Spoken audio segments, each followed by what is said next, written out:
Bonjour à tous et bienvenue dans l'interview. Aujourd'hui, je reçois Boris Diliès. Bonjour. Bonjour. Vous êtes député bruxellois et tout d'abord une question sur les survols. On a eu une espèce de comédie là pendant quelques jours où on avait l'impression que le MR bruxellois ne savait pas comment se positionner par rapport à la plainte de la région et de la majorité des communes bruxelloises contre les survols. Alors, est-ce qu'aujourd'hui c'est plus clair?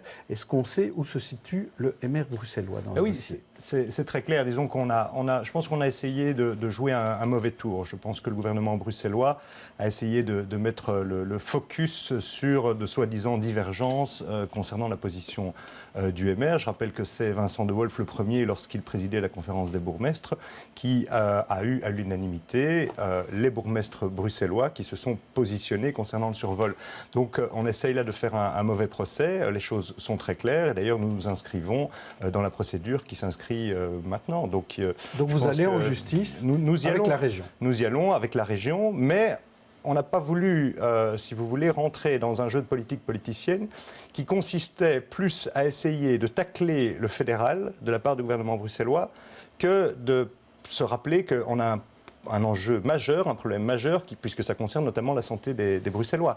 Donc là, je pense qu'il y a eu un mauvais piège qui a été tendu par le gouvernement bruxellois. Maintenant, je veux dire, les choses sont, je pense, parfaitement claires, mais à la fois, il y a cette procédure qui est engagée, mais il y a le fait qu'on rappelle qu'en attendant, on ne peut pas agir seul et que très concrètement, ça doit passer aussi dans la collaboration avec le ministre fédéral. Je reviens quand même sur vendredi. Vendredi, oui. Vincent de Wolf, le bourgmestre d'Etterbeek, disait « Ce n'est pas en allant en justice qu'on va arranger les choses ». Et donc j'ai l'impression qu'aujourd'hui, on dit « C'est en allant en justice qu'on va arranger les choses ». On n'a jamais dit en réalité que c'était en allant en justice que tout allait se régler. Ça, c'est un fait. Et on le sait parce que, en même temps, ce serait mentir aux Bruxellois. C'est un règlement politique qu'il faut. Mais moi, je pense que de la part du gouvernement bruxellois, il y a eu là une tentative de coup de jarnac. La réalité, c'est que ça n'est évidemment pas que par cette procédure-là qu'on va régler les choses qui sont un vrai souci pour la santé de beaucoup de Bruxellois. Alors le ministre Belot a vu certains parlementaires bruxellois et quelle est sa solution? Qu'est-ce qu'il vous dit, lui? Écoutez, moi je n'étais pas à la dernière réunion en l'occurrence, mais je sais que le ministre Belot est très engagé sur le sujet. Vous avez vu qu'encore aujourd'hui, il a pris une position assez nette afin de stopper le fait qu'il y ait des avions supplémentaires. Enfin, on va peut-être en reparler. Mais donc, lui, effectivement, s'inscrit dans la concertation avec la région bruxelloise. Maintenant, on sait aussi qu'il peut y avoir des enjeux communautaires dans ce dossier, ce qui est un vrai problème. Et donc, lui est en train, effectivement, de travailler avec toutes les parties, pas qu'avec la région bruxelloise, puisqu'on sait que ça ne concerne pas que la région bruxelloise, mais aussi avec les autorités flamandes. Donc, moi, je lui fais parfaitement confiance, parce que c'est à la fois un homme de dialogue, mais aussi de fermeté, qui connaît extrêmement bien son sujet. Mais l'idée, c'est de protéger les populations bruxelloises. Pour vous, c'est ça qui est essentiel? L'idée, c'est essentiel, c'est de protéger effectivement les populations bruxelloises. On n'aura jamais une situation qui sera à 100% parfaite. Il ne faut pas raconter de salade là-dessus. Mais à tout le moins, il y a des corrections à apporter. Et le ministre Belot travaille dans ce sens. Mais c'est quelque chose de compliqué. Moi, je rappelle quand même que beaucoup de ministres avant lui se sont cassés les dents aussi. Qu'il s'agisse de Mme Durand, de Mme Onkelings, de M. Wathelet. Donc c'est pour ça que aussi, mais c'est pas facile. C'est pour ça que quand aujourd'hui le CDH vient de se faire le grand défenseur, je rappelle quand même que M. Wathelet, c'était le CDH.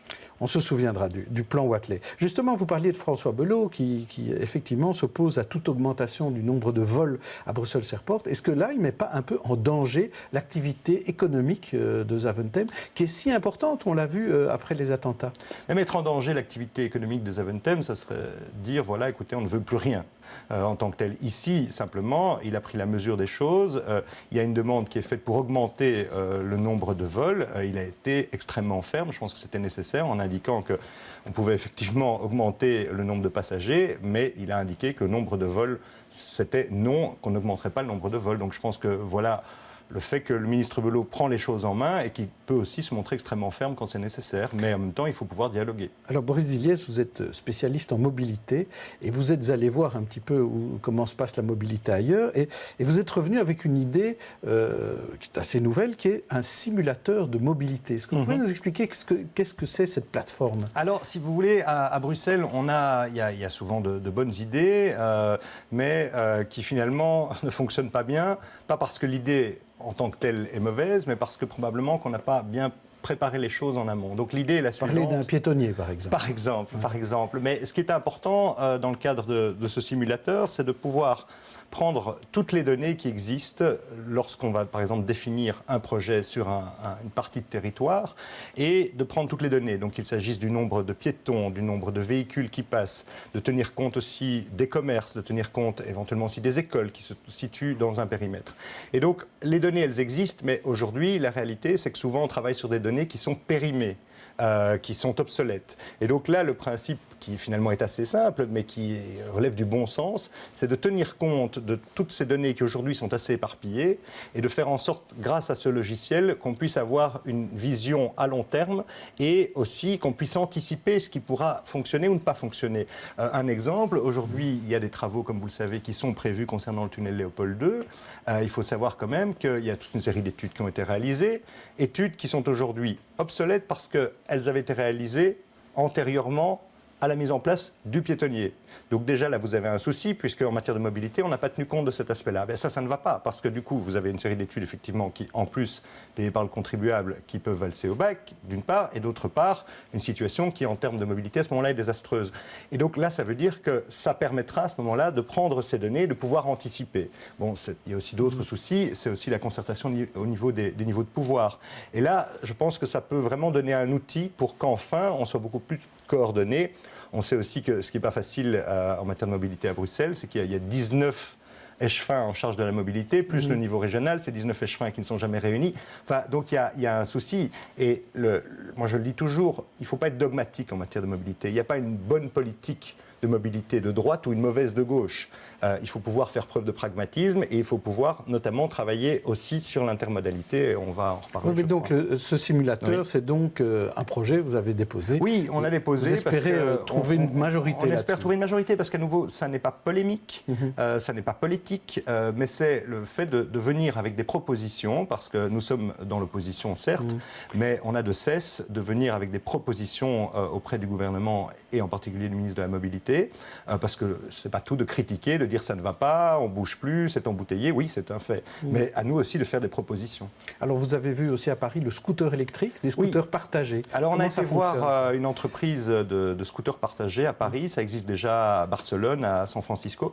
Le principe est assez simple, donc c'est basé sur le scooter électrique partagé, c'est-à-dire que via une application sur votre smartphone, vous pourrez localiser où se trouve le scooter électrique en tant que tel. Via votre smartphone, vous le localisez, vous réglez un certain montant et ensuite vous pouvez aller disposer de ce scooter électrique pour aller d'un point A à un point B, décider de le conserver, à ce moment-là le compteur tourne, ou décider de le laisser dans la zone qui est définie. C'est très intéressant parce que d'abord le scooter, c'est un des moyens de transport à Bruxelles qui est de plus en plus utilisé. Moi, la moitié du temps, je suis à titre personnel en scooter, j'en vois les bénéfices. Ici, en plus, c'est un scooter électrique, donc ce n'est pas polluant, donc c'est vraiment une bonne formule. Ça permet aussi éventuellement de ne pas engager des frais importants, parce que ce sont aussi des frais importants que d'acquérir un scooter. Et donc là, ça fait partie des alternatives. Et donc nous sommes revenus aussi fort de cette expérience avec Willem Draps et Anne-Charlotte Durcel. Et on s'est dit, on va faire une proposition au gouvernement. Et donc on a fait une proposition au gouvernement dans ce sens. On a l'impression que c'est un peu à la mode, tous ces systèmes de voitures partagées, de scooters partagés et autres. Le ministre d'ailleurs en lance encore un aujourd'hui. Tiens, où en est le plan taxi? Parce qu'on a l'impression qu'on avance avec plein de nouvelles entreprises, mais les anciennes, qu'est-ce qu'elles deviennent? Alors peut-être juste parce que, permettre une petite mise, vous parliez de mode, je crois que, vous savez, il y a 25 ans, il n'y avait pas de problème de mobilité au quasi-pas. Aujourd'hui, ils sont là. Et en réalité, par contre, l'avantage par rapport à il y a 25 ans, Internet et les nouvelles technologies n'existaient pas. Et donc, en matière de mobilité, un des éléments, c'est notamment de s'appuyer et d'utiliser ces nouvelles technologies. Alors, pour ce qui est du plan taxi, écoutez, là, moi, je suis entre furieux et extrêmement déçu, mais surtout assez furieux, parce que le ministre de la Mobilité nous balade depuis plus d'un an concernant la sortie d'un plan taxi qui ne vient pas. J'ai encore interpellé le ministre hier. À nouveau, il m'a répondu que dans les semaines prochaines, quelque chose sortirait. Et on ne voit absolument rien venir, ça ne bouge pas, ça ne satisfait pas le secteur des taxis, ça ne satisfait pas les utilisateurs des nouvelles plateformes, donc rien n'est fait. On a vraiment le constat, c'est qu'on voit que ça n'avance pas et qu'apparemment on préfère ne pas prendre position, notamment parce qu'au sein de la majorité, ils ne sont pas d'accord sur le fait d'avoir un plan taxi. On a déposé au niveau du MR à nouveau une proposition très concrète concernant le plan taxi qui tient compte des difficultés, des spécificités du secteur des taxis, mais qui laisse aussi une part aux nouveaux entrants pour entrer dans le XXIe siècle. Pour autant, de nouveau, zéro réponse par rapport à cette proposition. Question d'actualité, le vote électronique. À Bruxelles, on va garder le vote électronique, comme le test qu'on en a fait à Saint-Gilles et à Woluwe-Saint-Pierre. Plutôt une bonne nouvelle pour vous? Oui, parce qu'il y a eu des couacs, c'est vrai, mais rappelons-nous que moi, j'ai encore connu le vote papier. Il y a eu beaucoup de couacs en matière de vote papier à l'époque, qui étaient d'ailleurs parfois tout à fait limite en termes de vérification. De grâce, effectivement, qu'on ne retourne pas la lampe à pétrole, le vote électronique, je pense que c'est essentiel. J'ajoute aussi, je le vois comme échevin de l'état civil à Uccle, que si on avait dû revenir au vote papier, en termes d'organisation et de personnel et de volontaires à trouver, c'est devenu complètement infaisable. Donc, je me réjouis effectivement que, et là il y a une quasi-unanimité, à part, je crois, écolo, au niveau du Parlement bruxellois, en faveur du vote électronique. Hier, au MR, il y a eu une passe d'armes assez sérieuse entre deux Bruxellois. Alain de Stex, qui a attaqué les accommodements raisonnables acceptés par Françoise Keppmans, la bourgmestre de Molenbeek. Qui a raison?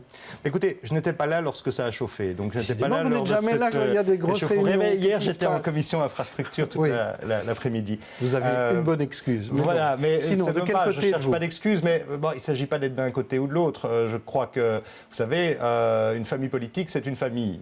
Donc, il n'est pas normal qu'on s'engueule dans une famille. Ça arrive au MR comme ailleurs.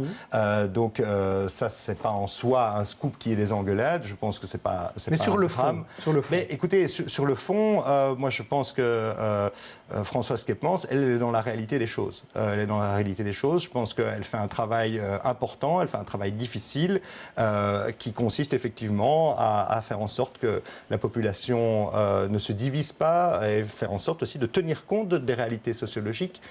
Molenbeek, c'est Molenbeek, c'est pas Uccle, c'est pas Ixelles. C'est une commune qui a ses spécificités que Françoise Keppmans connaît extrêmement bien. Et donc, je pense qu'il faut lui faire confiance. Et je pense qu'elle a démontré qu'elle savait comment gérer sa commune et les spécificités sociologiques de sa commune. Donc, à Uccle, pas besoin d'accommodement raisonnable pour le ramadan? Ben, écoutez, pour l'instant, à Uccle, on n'a pas, le problème ne se pose pas, même si je rappelle que Uccle, on a tendance à considérer un peu de manière caricaturale que c'est Beverly Hills de Bruxelles. Or, Uccle, il y a 20% d'aide sociale dans le budget. Comme échevin des finances, j'en sais quelque chose. Donc, c'est une commune beaucoup plus variée que l'on le pense. Mais encore une fois, c'est différent de Molenbeek. Donc, ce ne serait pas correct, effectivement, de venir donner des leçons à la manière dont Mme Keppmans gère sa commune. Merci Boris Diliès. Merci. On se retrouve demain pour une autre interview. Bonne journée à tous.